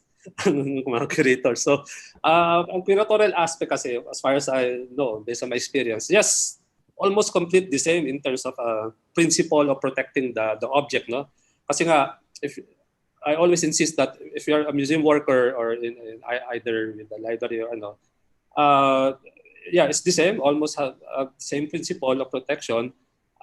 Even nga sa library work, where most of the time in-invite talaga kami with the mga archivists, no? We conduct trainings and lectures as well because of the similarity in approach on how we handle in the collections management system in general. Kasi nga, sabi ko nga, material lang naman ang talagang nakakaisa tayo. No? Kaya nga merong classification of organic material in museum, non-organic material in museum, and composite material in museums. So regardless ng type of object, isa lang naman material ang usually and nakikita rin naman sa museum. Like in our case, in the Lopez Museum, we have library and archive na rin. No? So we are quite familiar with those behavior. But in terms of curatorial discussion, of course, no, you need to have siguro a certain background, no? Unfortunately, parang dito wala, no? Abroad talaga may mga trainings. But in cultural heritage management program, we have na in courses na in Ateneo, I believe Ateneo, UP Manila and UP Diliman yata, in CAL, yung Arts and Letters yata under yan. So I'm sorry, but yes, of course naman, curator can also be an archivist, no? Because if they have a museum, you can also naman curate, no? But for another different set of training, you need specialization in that kind of another aspect of special for curation. Yeah. So Peter, thank you for that. No, so the curator, conservator, collections manager have different areas of specialization, but I think what's the common with them is that they have to, in terms of curation, you need to have the proper information for that artifact to be displayed before they are being set up. No, so that's very important. Correct. Okay, we have so many questions, Peter. So, okay, from Luella Fe Lagbas, she's asking, is there a checklist available which we can use to initially assess if our museum is compliant to international museum standards when it comes to handling and storage of museum artifacts? Yeah, there are literal checklists, no? If you want a parang guideline, no? But again, no, babalik lang tayo dapat before we have that kind of visioning. I mean, hindi naman masama, no? We should, if we are quite confident now with our staff, with our programs, with our capability of the staff, no, even for that kind of behavior, discipline, in terms of collections management system, kung talagang nagagawa nila yon na maayos and talagang kung talagang tingnan nila sa standards, then you can, naman talaga, parang access some international institutions or agencies. Like what I said kanina, ICOM, they have one, no? If she's talking about literally about the guideline or manual book, no, policy, there are doon sa mga mention ko kayo ng mga websites, no. You begin with ICOM since ICOM is talagang kasi that's our head institution, our mother institution abroad. But here ang counterpart niya locally is the NCCA. So that's actually ginaayos na rin namin sa NCOM, no. But of course we cannot dictate or we cannot we're just going to provide guidelines lang. We're still updating it. Okay, Peter, there's a question. Of course, Museo Kordilyera has a well-lighted visible storage inside the museum. No, so there's a question from Richard Baliao. Is it advisable to have the collection stored in a dark place or in the dark museum for aesthetics? No, is this advisable also when collections are kept in dark areas or a dark room?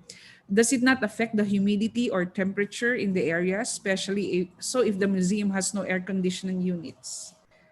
Yes, of course, no. But again, case to case, no. So if we're talking about first, no, we need to know what kind of building that they have, kung anong material ang building, no. Kasi nga, again, sometimes mostly in the regional areas, mostly are old houses or mga important houses, bahay na bato, those things, no, nagbabari lahat, no? So, in terms of dark spaces, dapat hindi masyado, no?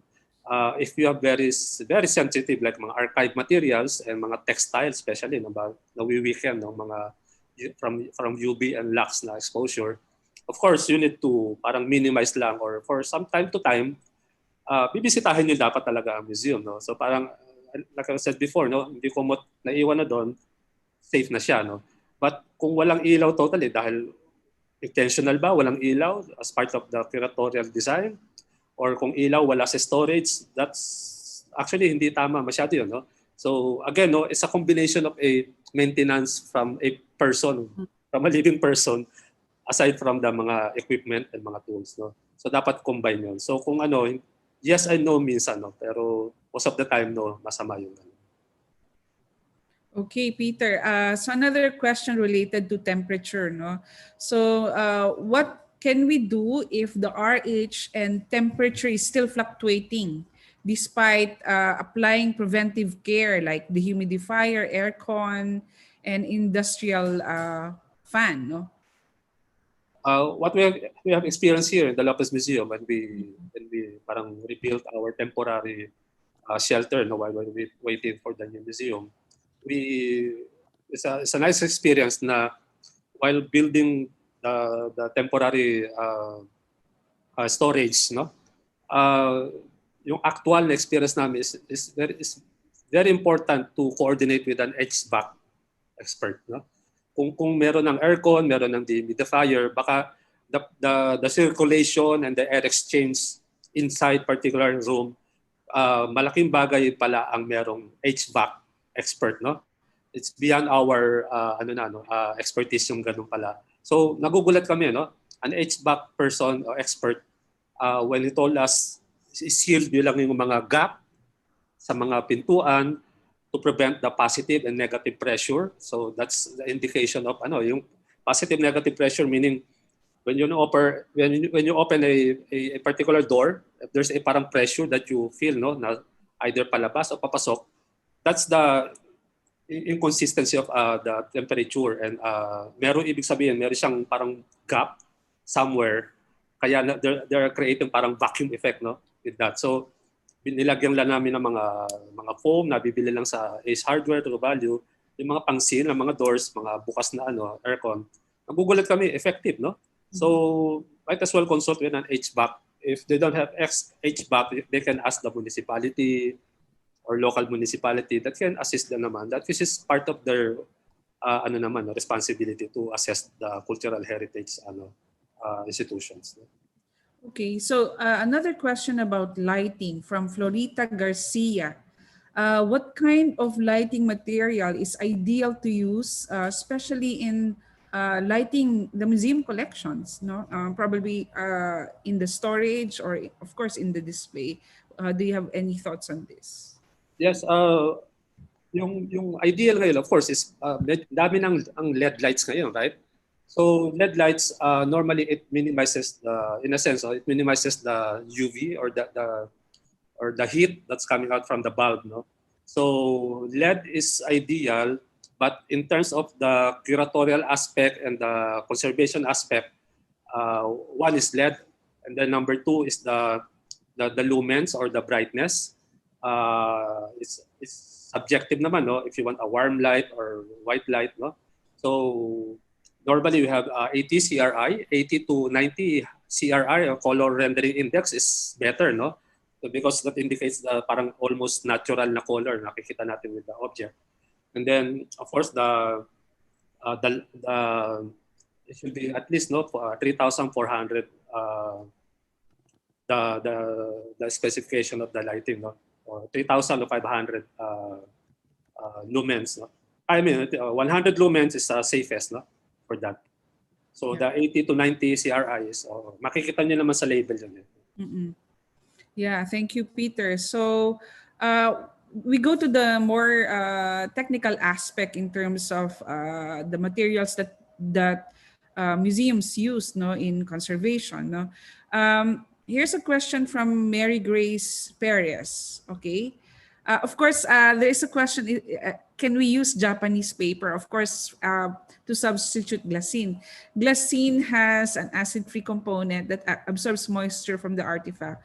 Whereas this is different from the Japanese paper. So they are totally different. They look the same, but the composition is highly different. No.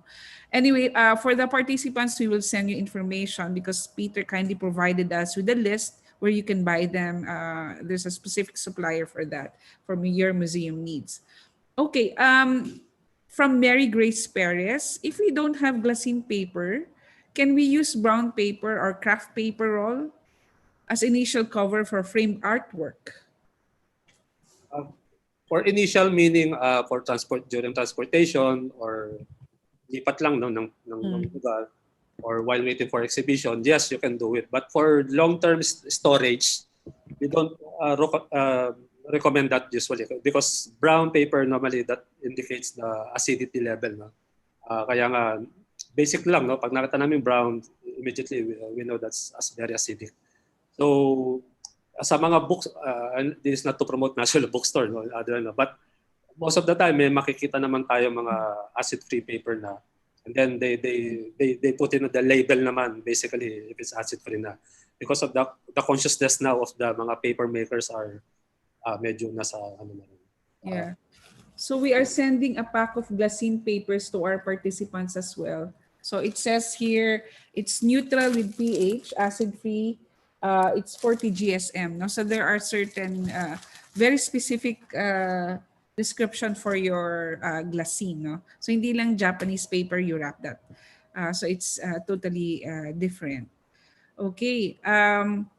Okay, this is another interesting question. How can the materials used in protecting artifacts be more environment friendly? So are there other alternatives aside from styrofoam, bubble plastic wrap, and the like? I'm sorry, you were garbled. Sorry, can you repeat? There's an interesting question about the materials used for conservation. How can the materials used in protecting artifacts be more environment friendly? Are there other alternatives aside from styrofoam, bubble wraps, and the like? Yeah, right now I'm into stage of researching another material, which is the same, no, the corrugated board. But we have pala local suppliers that can assemble or make a parang a different type of corrugated board, no, that can parang alternative solution for us not to use na styrofoam. No? We're very aware of that na nakaka-contribute lang kami. Kaya even me, no, even I, nakukonsensya na ako sa pag tinatapon lang yung mga styro, bubble wrap.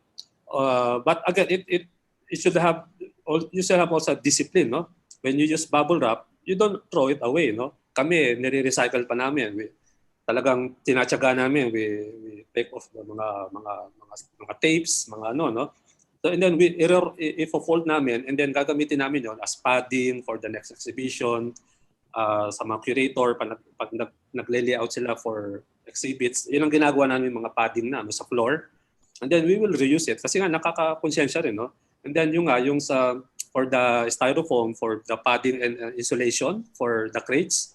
Right now, may tinitignan na akong ganung supplier kasi nga I base it on the principle of yung mga refrigerator, mga washing machine, those equipment na heavy equipment, nagagawa nilang lagyan ng support, no, ng mga padding system just by using honeycomb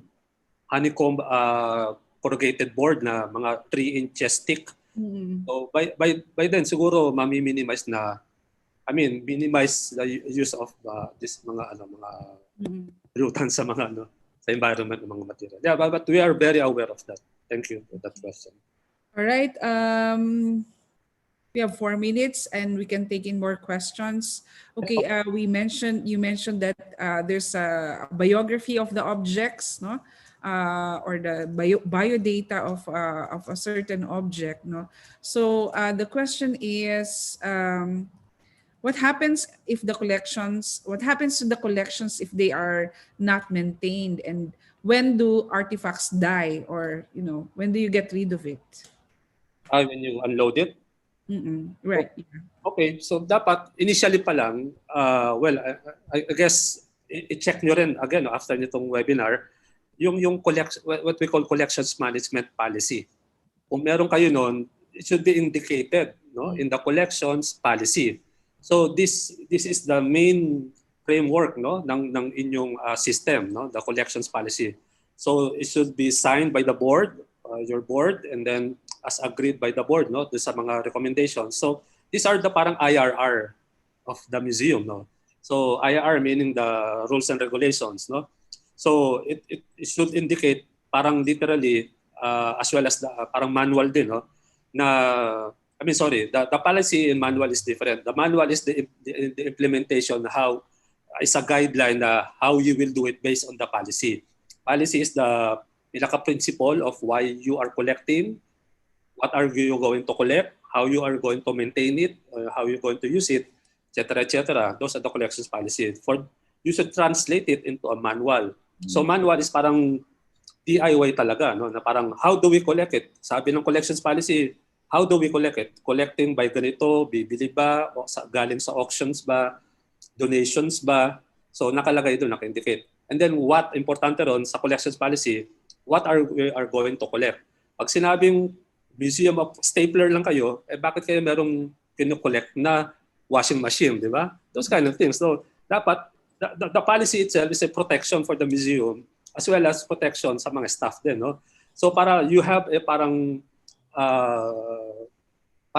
politely you can say to the donor na kunin yung washing machine ko na gano'n, wala po sa collections policy po namin as agreed as mandated po ng aming board na nasa policy po namin na puro stapler lang po kukolektahin namin kasi number 2, space allocation. Ginawa ninyo yung storage niyo for stapler, pagdating ng washing machine, hindi na siyempre kakasya. So mas marami pang kinang space yung washing machine na wala namang relevance sa inyong collection at meron pang prone for mga infestations at insurance costs, malaki din yun, So yung mga those types of things, dapat i-recheck ninyo ang inyong collections policy if updated. Collections policy should be updated every 5 years ideally. It should be reviewed every 5 years kasi nag-iiba-iba nga ang ating mga account or our museum. So yung question niya before na when is the collection will be disposed, dapat it should be written, parang nasa Bible ng manual yon and how you will dispose it. Kasi very sensitive minsan yung selling it, unlike sa donating it, So the right process is first, if you want to sell it, but of course, medyo sensitive yung iba, very silent, ayaw nung selling. Gusto yung iba, donation, or magko-call for donation, or call for other institutions na may similar object or collection. So it's up to you based on that collections policy and how you will dispose it. But again, there's written guideline abroad or mga other institutions that you can research. So meron ng mga ganung downloadable sa ICOM. Again, ICOM, yun ang sinusunod namin most of the time. And you research with other museums like sa Museo Kordilyera, meron ng collections policy. So, iba abroad sa ibang how they do it, how do they load it ethically, na nasusunod ba yun. So you research, bago ilagay sa pinaka. And then it should be approved by the board. Yeah. Yes. So the board is really very important in terms of drafting the collections management policy. Okay, it's 12 noon, but I would like to ask more questions. If you can stay for us for a few minutes, Peter. So this is from Martin Genodepa from UP Visayas. Okay. So thank you for the presentation. Ito yung tanong niya. While the practical aspects of handling objects are very much appreciated and very practical, do you have encouraging advice for startup museums? Because based on your talk, it looks like you need an investment on equipments related to conservation and storage, and this seems to be formidable already in terms of the finances and other technical requirements. So do you have an advice for startup museums na limited funds or budget for storage? For everything? So sabi niya doon sa startup, no? Yes. Any practical advice? Kasi it looks like we need all of these equipments and all these tools to be used. If they have limited funds, what are your advice, no, for startup museums? Again, no, you go back again with the collections, no? Kasi collections is the spirit of the museum. So that's the number one mandate of from the definition of museum, that you should have a collection. So kaya nga nag-exist ang museum, no? So go back again with the collections in terms of validate everything.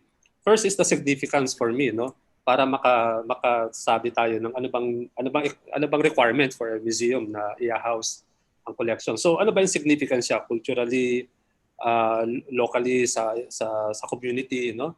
Those things. So if talagang alam naman natin, na-assess naman natin, these collections are national treasure ang level, no? Or under the category of important cultural properties na, then it's fair na enough to give the proper system with parallel with sometimes parallel with the equipment. Kasi nga if we know naman this is very rare, very important, and this is the only one object na nag-exist, no? And then very important din, baka manakaw, mawala, then that's the time na siguro you should think about of parang investing on some equipment with the basic muna. It doesn't mean naman na lahat isang buhos lang, no? So like you, di ba, Ikim, no? I'm sure you can give them advice na rin, no? Kasi nga based on our experience, that's part of the di ba, strategy on method how we come up with no? So we rethink everything, no? From the collections, kasi nga even the space, makaka-affect ang space, even the movement of the collection, the traffic flow, it somehow affects. So, maraming aspects. So, but in terms of equipment, sometimes yes and no, in-advise ko, kung capable, yes, no, why not, no? Yes. But kung capable naman, will it be sustainable ba? Kasi mamaya may aircon nga, wala namang pangbayad ng mga electric bill. Okay. So, wala rin ang sustainability ng protection ng So might as well, yung nga, pwedeng siguro fan na lang kung mga security naman. As simple as padlocks na meron lang system, no? Na merong guard o merong system na sila lang may hawak ng susi. So that thing alone, no? Susi hindi dapat inuuwi sa bahay. Pag wala si ganyan, hindi makaka-move on ng mga programs kasi na day off o nasa abroad o nagmamaten ng lecture, no? So dapat may ganung system, no, na pag-isipan na nasaan ba ang centralized locking system ng mga keys, sino magbabantay ng keys, yung mga ganon, no? So maraming alternative na mga practical solutions.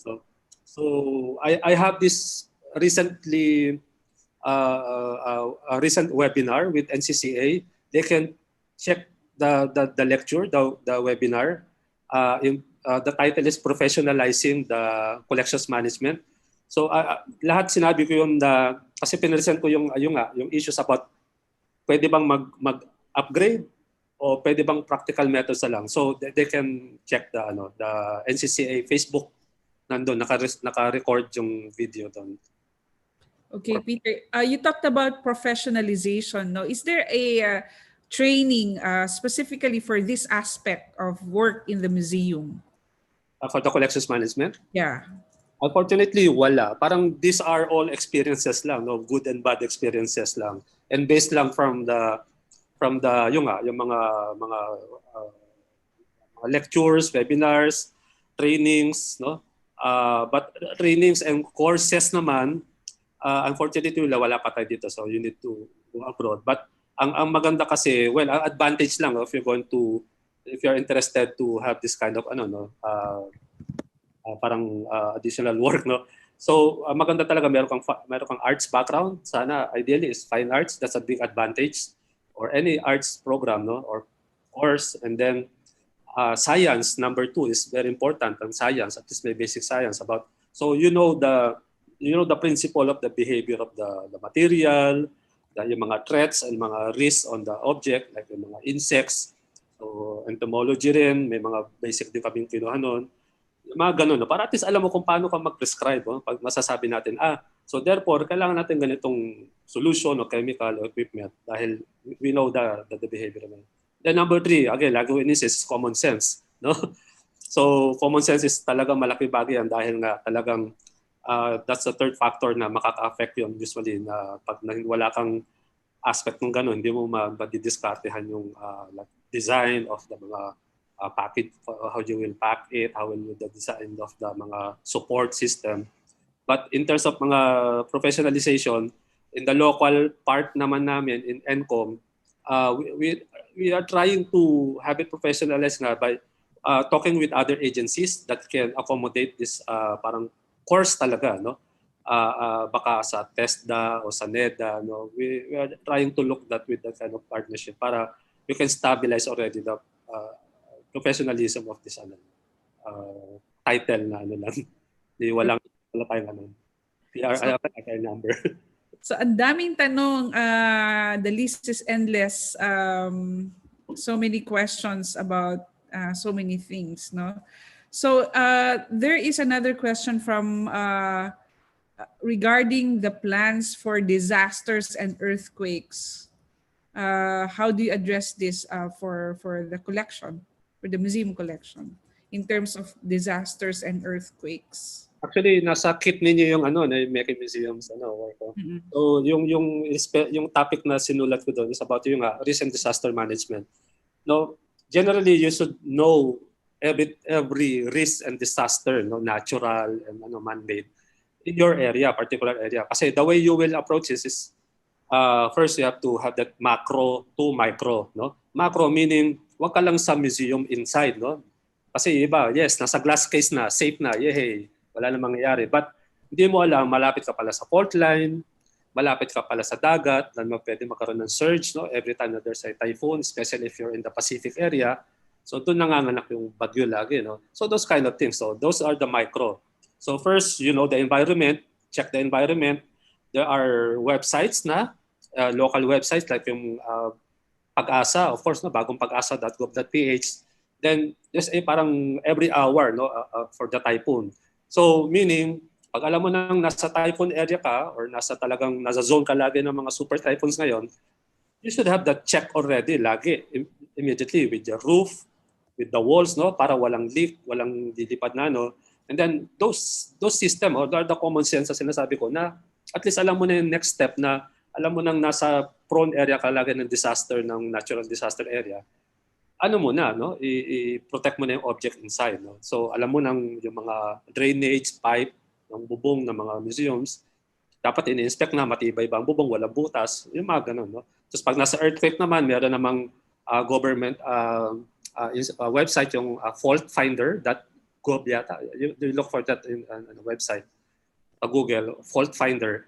Then you can actually measure the distance of your institution or even your house, no, from the existing fault line, no. They have a parang tool there that you can measure. So kaya medyo nakakatakot, but at least you are aware. So those kind of things. So you approach it outside macro and then papunta inside individual objects. So micro approach. Okay, maybe last two questions, Peter. So for those who participants who asked questions and we were not able to accommodate, we'll take note of it. We'll forward it to Peter for him to answer via email. Okay, so last two questions. How long should you make a condition report for each artifact to be uploaded in our database? No. How long? How many months do we need to make a condition report for each artifact to be uploaded in the database? This is a question from Luella Lagbas. No, I don't know the relation of the future application for accreditation of their museum. No, but I think there are two strands here. The first one is how many months do they need to make a condition report? No. It depends on the condition of the object, no? So Yeah. the more damages that it has, parang mas matagal siyempre yung length of time that you will focus on that documentation system. But again, no, for what purpose yung gagamitin nila, no? But sabi ko nga lagi, in a museum work, hindi pabilisan ang gawa to, no? Kasi nga mas risky kung pabilisan, like mabilis maghakot, dala-dalawang painting na sa kilikili para lang mabilis matapos, no? Those things na sinasabi namin. Even for the discipline, no, pag-document, talagang dahan-dahan talaga. Then it will take some time talaga. But for exact hours or exact minute, no, kung gaano natatapos ang isang object, depends on the condition talaga ng object. Peter, inulan ka ng tanong. So, last question. Is there a move by the NCOM to professionalize this conservator or technicians training through TESDA? Ano, may nangyayari na ba dyan? When I said test that's nasa mind pa lang, no? But we are looking at we already forward that concern with our secretariats, no? Kasi for us in NCOM, we are not permanent employees, no? We were elected lang by our regional associations. So that's the importance of having a recognized by your regional associations. So yun, pinapaabot lang namin kasi NCCA is just a policy making institution, ang NCCA. So what we can do is just review for the policies and mga grants, no? Even grant giving din naman. But with that concern nga, no, kasi nga medyo parang nakakapagod na rin yung laging lecture, ganyan. I mean, hindi naman sa ayaw namin, no. But at least kung tapos kukunti lang kami, especially with the collections managers and registrars, no. So, minsan, technically, nahanapan kami minsan with our projects. O, asan yung mga professional regulatory number ninyo na wala kaming sabi lang, by experience lang po at by age lang namin. So pag professionally, meaning, dinidiscuss pa lang namin yung possibility. And in fairness with the NCOM secretariat naman, they are finding ways, no, how they can find a solution with that. It's quite possible naman daw, but it will take some time pa. All right. So thank you so much, Peter, for that very enlightening presentation of on museum collections management. Do you have any last words for our participants who are really asking more about the practical side of this subject in museum work? Yes. Again, first, thank you for having me, especially with the MK at Chansey and then the rest of the team of UP Baguio Museum.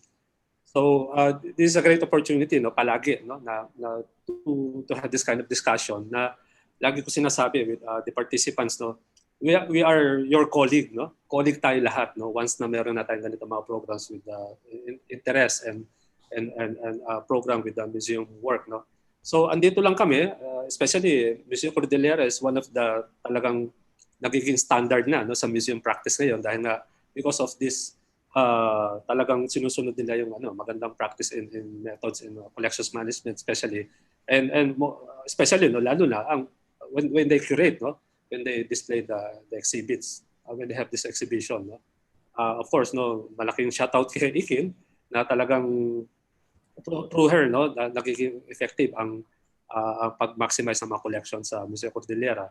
So sa mga narito lang na outside or Manila or in the regions, you should know your me as speaking as NCOM rep, you should know your regional associations, para at least we are stronger, pag marami tayo, na at least na-update kayo, may nagtatanong kayo lagi, napagtatanungan na information like this, So those are your regional colleagues naman if you want immediate inquiry. So know your local regions. Like for us in Manila, we have the AGMAM or NCR regional that we represent, in NCCA as part of NCOM. I guess in Museo Kordilyera, you're under NLAM, That's the North Luzon Association of Museums. So we have those kind of associations. So check the Facebook page. Marami yan. You should check the NCCA page din, para malaman niyo kung saan sector kayo kasama. So under that, yung mga subcommissions under ng NCOM, National Committee of Museums. So with that, we can have a better, stronger tie-ups, para at least meron tayong mga discussion. Hindi lang tayo mag-antay ng webinar, So immediately, meron mga expert tayo matatap. So for me naman, you can email me naman anytime. We're glad to help you naman.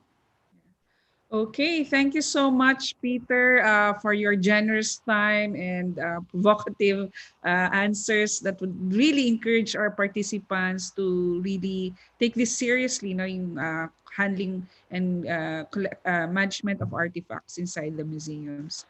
So thank you to all our participants who stayed until the end of this, maski overtime na. Maraming salamat po. Alam ko yung iba binagyo, or hindi naka-attend sa webinar na ngayon. Maraming salamat po. And meron pong, this is also recorded, and this you can view the replay of this in YouTube. And if you have further questions and other queries, you can send us an email. And tomorrow, we will have si Rod Enano, also the senior conservation technician of the Lopez Museum, who will discuss further.